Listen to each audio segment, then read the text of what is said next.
morning, beautiful people. Welcome to yet another episode of the Younib Breakfast Show with me, Peninah, Wachera. I hope you guys have woken up well and are excited to face your day. For me, I'm really excited for the conversation we are about to have today. Yeah? As it is the norm here at the Younib Breakfast Show, let's go straight to the morning bite of the day.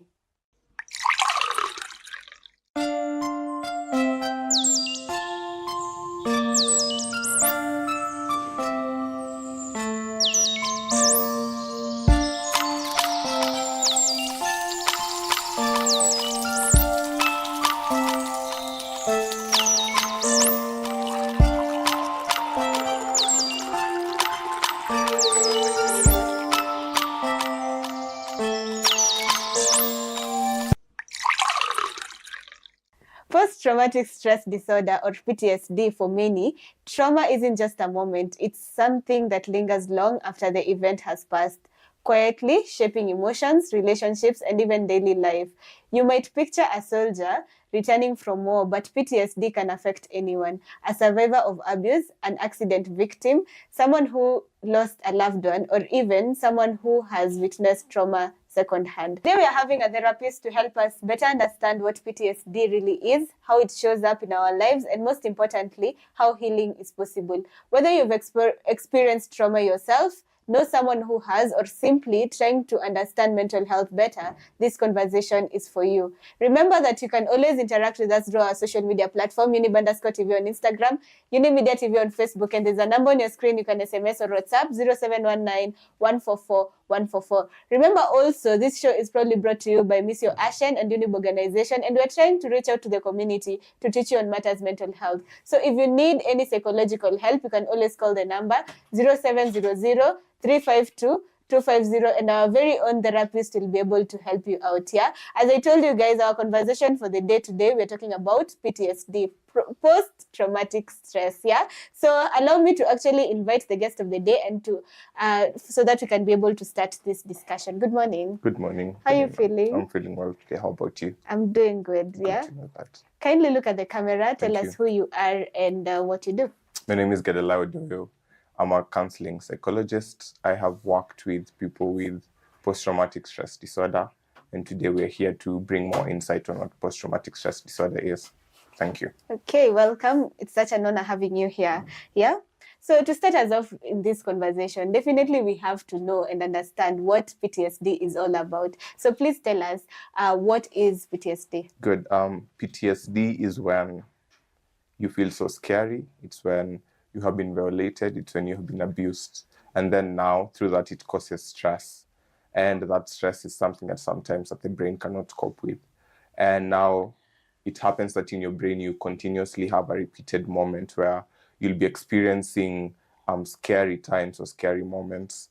Then you end up developing what PTSD is. And as she was introducing the show, she talked about something that soldiers experience. So meaning that your brain is exposed to something that is not used to. And that's why, you ended up saying about feeling scared and being abused or being in a violent area. And for the military people, sometimes is that constant having to interact with bodies or having to interact with scary conditions that make you feel scared of, environment. Okay, so how does PTSD really differ from the general stress or anxiety? General stress or anxiety can be controlled, because every human being we experience stress. For example, when you're preparing for this show, coming to show, you might have experienced a bit of stress, how you have to talk to yourself, good stress can be good, but what makes PTSD to be dangerous is that PTSD really breaks you down. It's not that good stress that you want, it's that stress that makes you feel so low, it makes you feel so down-sided, you don't want to interact with people. So that is what is going to differentiate general stress and PTSD. However, let me just add something on the side. There's something we call ASD. ASD is acute stress disorder. So you find this when you have interacted with something traumatic. For example, a normal accident that you might see on the road, it might cause you to have acute stress at the end of the day. So it might be a bit different from what you experience when you have PTSD. And if you don't work on ASD, that is acute stress disorder, then it might end up manifesting as PTSD. Okay. So are there types of PTSD? No, they're not. They're not. It's just PTSD as a whole. Okay. Yeah. Okay. So what are some of the common triggers now that somebody can be able to say, okay, this person has PTSD? Before we get to you actually being commonly triggered, then maybe we should, what can really cause you to have PTSD? Yeah. Okay. So you find that somebody being being pushed to extremes. For example, somebody who stays in Mogadishu, where one or another they are likely to expect bombs, they're likely to expect gunshots. So first of all, that's a stressful environment. What happens when you go and you see something blow up, or you have lost somebody who was really, really close to you, then that automatically will trigger PTSD. And then now, the more we continue working, for example, you step outside and you see somebody being, split into two, your brain is not used to processing such kind of grievous images. So that automatically causes PTSD. And you see, as the term PTSD says, it is post-traumatic, meaning that your brain, your environment, your emotions have experienced trauma. So how you react after experiencing trauma is what can cause PTSD or not. Yeah. Okay, so that is the main causes or some of the causes of PTSD, yeah? Yes. I'd like now to know, does PTSD have a specific age group that it affects? No, it affects, it cuts across from a child to an adult to old people. PTSD doesn't have any specific age that it affects. Yeah, and how does it actually manifest in children or in the different ages? Different ages, then there's nightmares. People might have trouble sleeping. People might feel scared or jumpy. And I think we all experience this one way, but maybe we don't get to the level of PTSD. People get really angry or really sad. You might find people avoid places. For a child, I'm not sure the child will avoid because, the child, you'll see the child getting angry, feeling very scared at that young age. And then somebody, like the child or the adult or the client might be, have difficulty in concentrating what is happening. Yeah, so those are some of the things that might cause PTSD. Okay. Now that we've gotten to understand what PTSD is all about and also we've gotten to understand the causes, I'd like to know some of the symptoms and signs for somebody, or the tell signs, actually, that somebody can see and say, okay, this might be, or I might be having some symptoms, which, as I say, and I keep on saying, it means that you should seek a professional to help you out, get to diagnose you, to know whether you have the issue or not. Yeah. So what are those symptoms? Sometimes people might relive the experience. You might be having a conversation with somebody, the way you're having a conversation, and automatically zone out.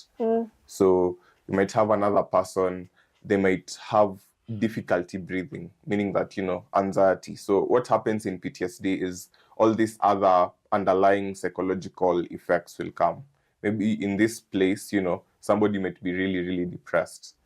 Again, you might see that at the end of the day, somebody has struggled, as I shared before, somebody has struggled breathing, somebody has struggled understanding what you're telling them. Somebody might be very aggressive, depending on what is happening, depending on what the brain is trying to process at that moment.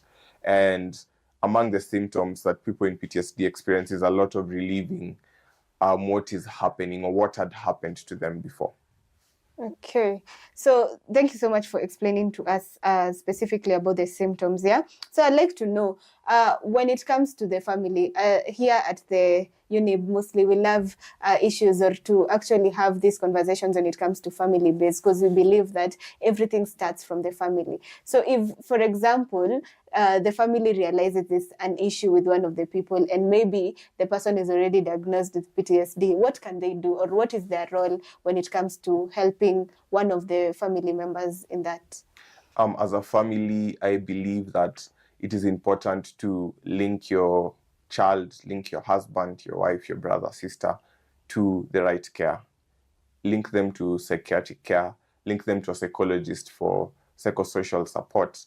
And then with that, then the psychologist will help you build a pattern to help you deal with the person. And also, medication also is needed. Because some people come out of PTSD because there's something about the brain is the brain can regenerate its cells that are lost during PTSD times. However, link your person to the necessary care, link your person to the necessary help. Because at the end of the day, once you realize a family member is going through, they need all the support. And I always love reminding people, even you as a family member, you'll still need care. So even as a family, link yourself to a support system that will really, really help you overcome what is happening. Okay. Are there some do's or don'ts that a member of the family or friends actually can be able to avoid when it comes to somebody with PTSD? Maybe there's always triggering words that will bring this person to always remember. What are these do's and don'ts? Through psychosocial support, I believe that it is very important for family. As, for example, I with PTSD, as I attend therapy, when you as a family, you attend therapy, because trigger words differ. We can't say that these are the specific trigger words, because I think it is the emotions that are being triggered. So we might think that now that these particular words that you shouldn't say, and that becomes a problem. So the trigger words that really, really differ. So the most important thing is to identify what triggers you, and maybe as a family identify what triggers your person. And in due time, then you will learn and you'll understand that these are some of the things you shouldn't be practicing. So they're not specific things. They're only tailored to the client. Not the specific person. Yes. So it is a must for everybody to actually understand the point of stress for this person, and Yes. then now know what are these triggering words that we are not supposed to do or what we are not supposed to say. Okay. Yes. So I hope we are following on in this conversation and we're getting to learn more about PTSD. Yeah? Remember, you can always interact with us through our social media platform, Younib_TV on Instagram, Younib Media TV on Facebook, and there's a number on your screen. You can SMS or WhatsApp 0719 144 144. Our question for the day today is, have you or someone you know ever experienced something traumatic? How did it affect you emotionally or mentally? Yeah, I want us to take this short break as we come back with more of your feedback.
Welcome back. This is still the Younib Breakfast Show with me, Peninah, Wachera, and our guest today. Yeah? And we are here to talk about PTSD. Yeah? As I promised you guys, I'll be sampling some of your feedback or your responses. But before that, remember that this show is probably brought to you by Miss Yo Ashen and Younib Organization. And we're trying to reach out to the community to teach you on matters mental health. So if you need any psychological help, you can always call the number 0700 352 250, and our very own psychologist will be able to help you out here.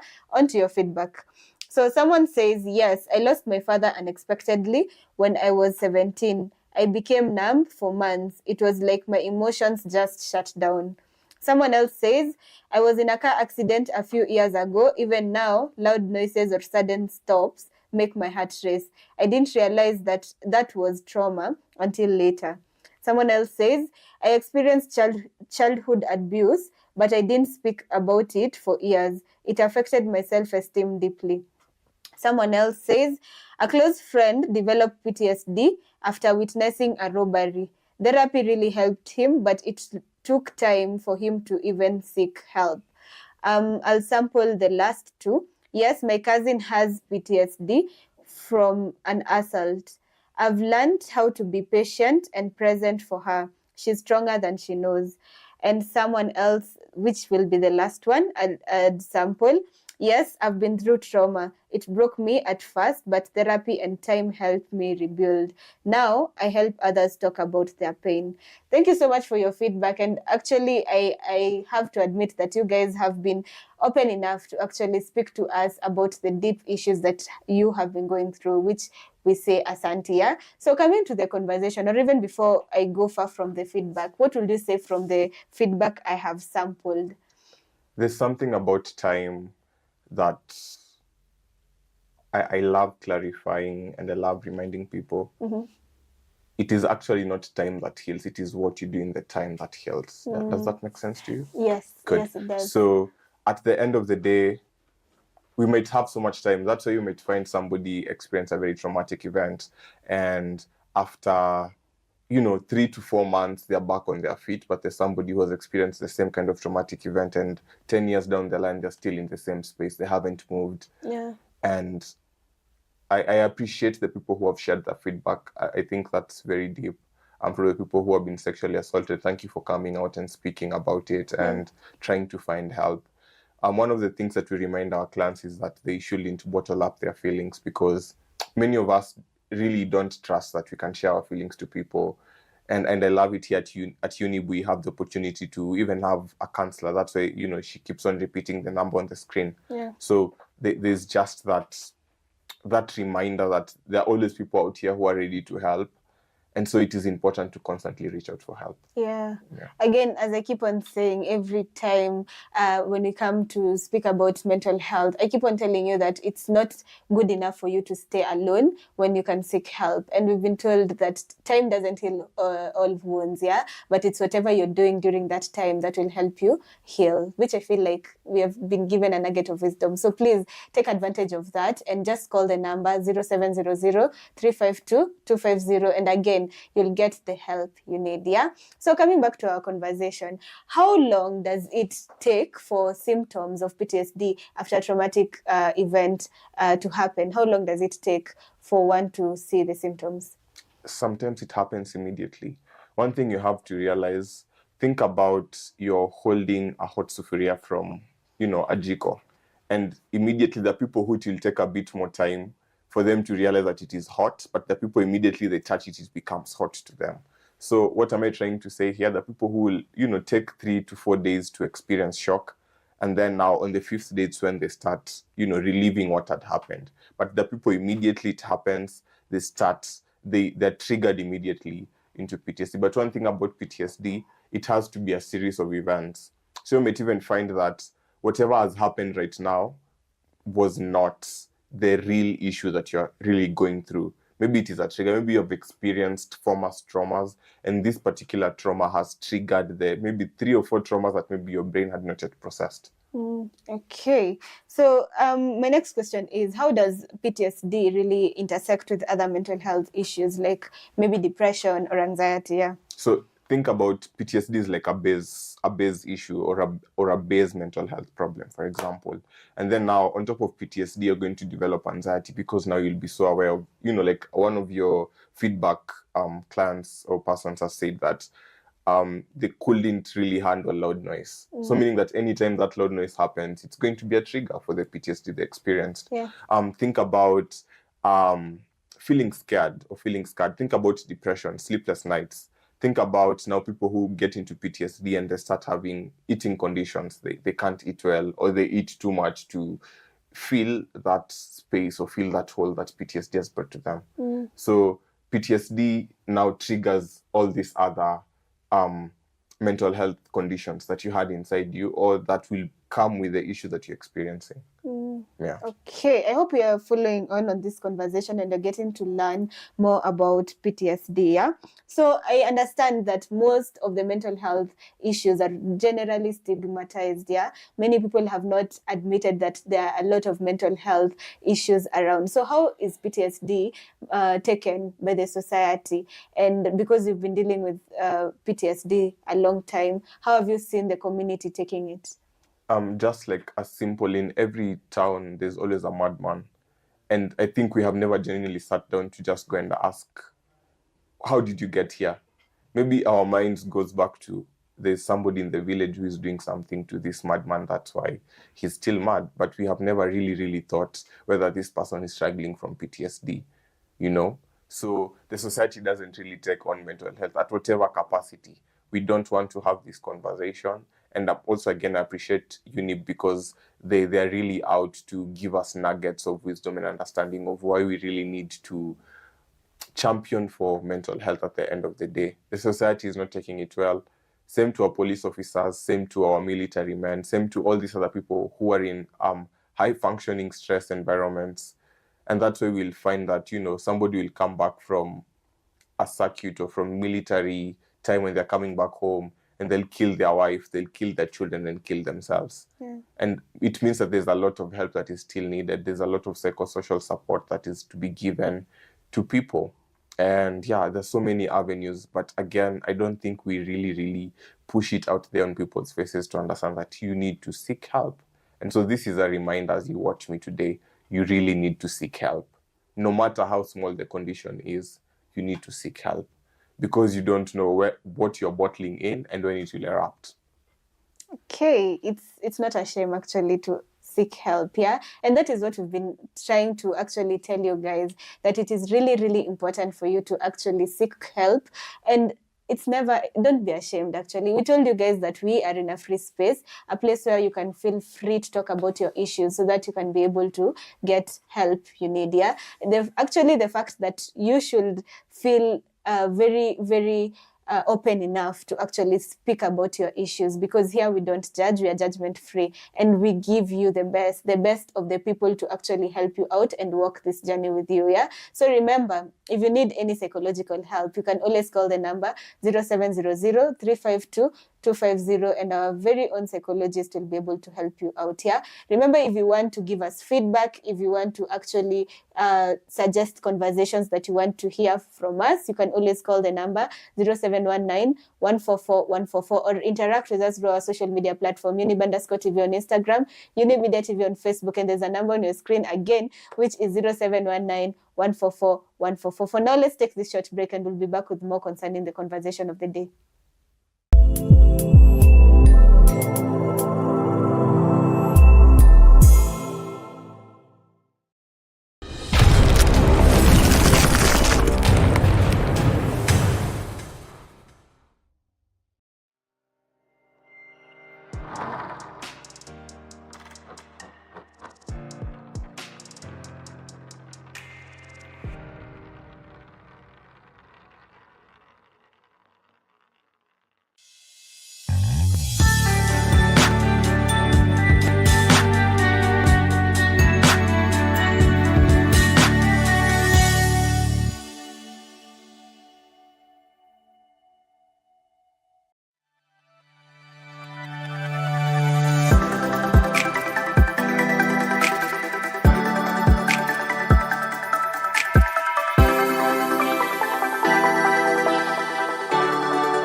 Welcome back. This is still the Younib Breakfast Show, and before the break, we've gotten to learn more about the causes of or the different type of stigma that affects PTSD. We've also gotten to understand the intersection of PTSD with different mental health issues, and even in our first segment, we've gotten to learn more about what PTSD is all about. Yeah. So as we continue this conversation, I want us to just go straight to treatment. So, what are the different types of treatment that somebody with PTSD undergoes?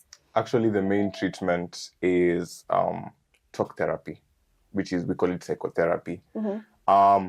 This conversation that we have back and forth automatically helps you, number one, be understood, because I think when people go through PTSD, they feel like as if you don't understand what they have gone through.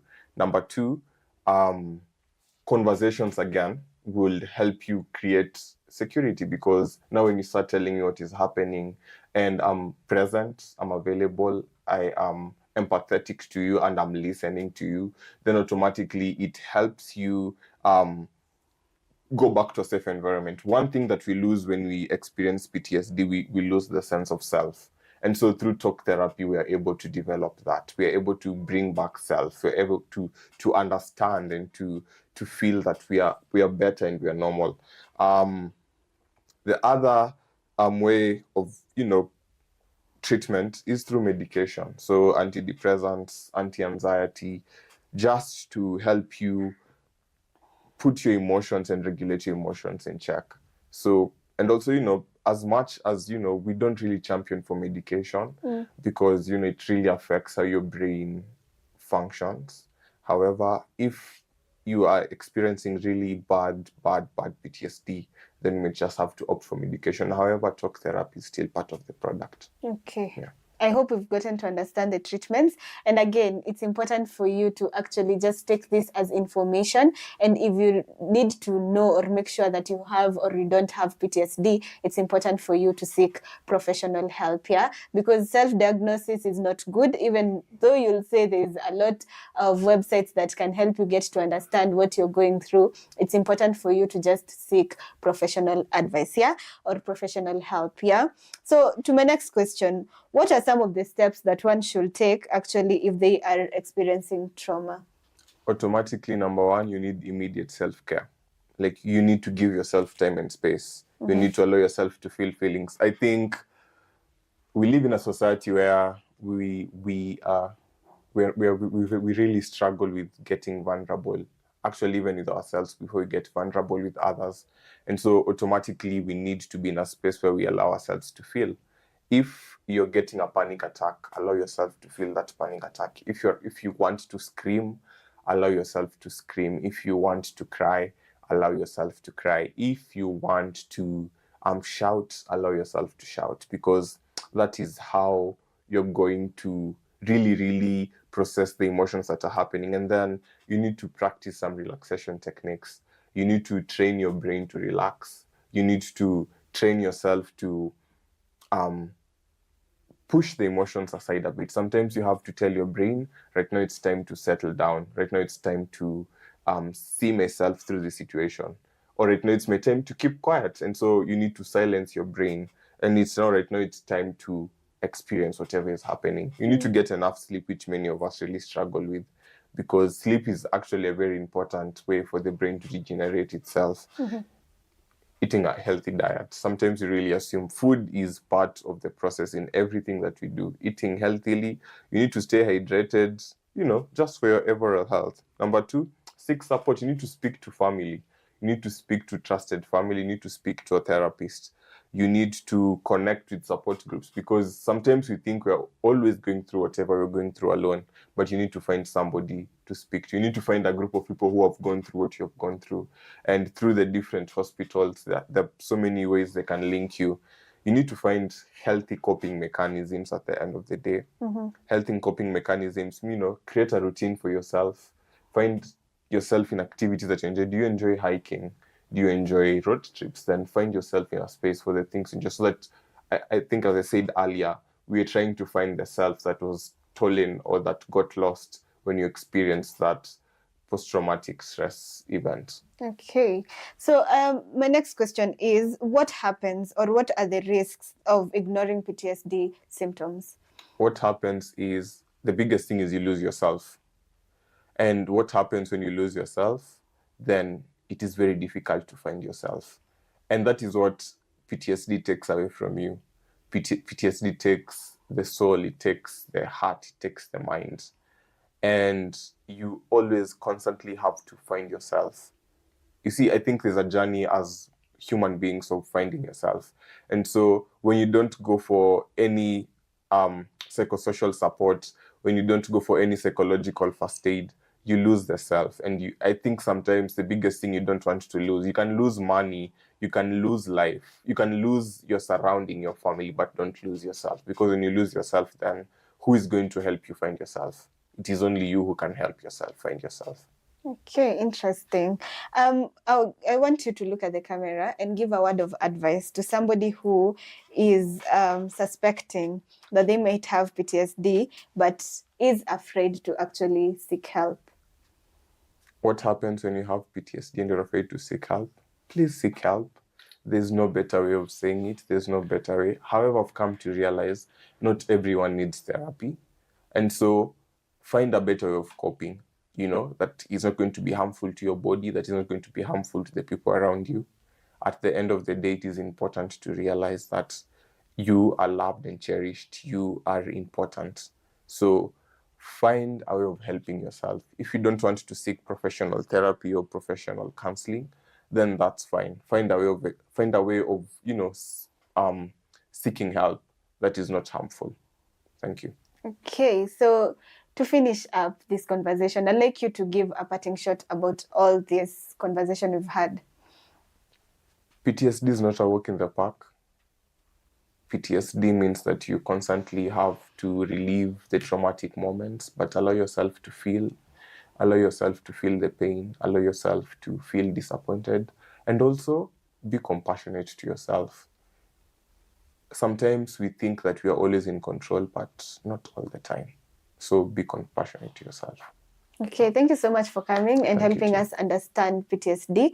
I know some of us, we were used to hearing PTSD for soldiers mostly because of the movies we watch, but at least this show has been something that will open the eyes of everyone to actually show them that anything that is trauma-bound may cause PTSD. Yeah? So thank you so much for the time and for helping us actually learn more when it comes to this conversation at hand. Yeah? Asante sana. To everyone who has made this show a success, thank you so much, Elias, for being our director and also our camera person. Asante sana for the good work you've done. And to our viewers, thank you for always sending in your feedback, for always interacting with us, for always commenting and actually suggesting conversations to us. Asanteni sana, because it's because of you that we are here actually. Yeah. So thank you. And don't forget to actually share these conversations to people who need to hear them. If you suspect somebody out there or a friend of yours may be going through these symptoms, you'll be like, send them so that they can be able to seek the right help. Okay. So until next time, do have yourselves a beautiful day ahead. Goodbye.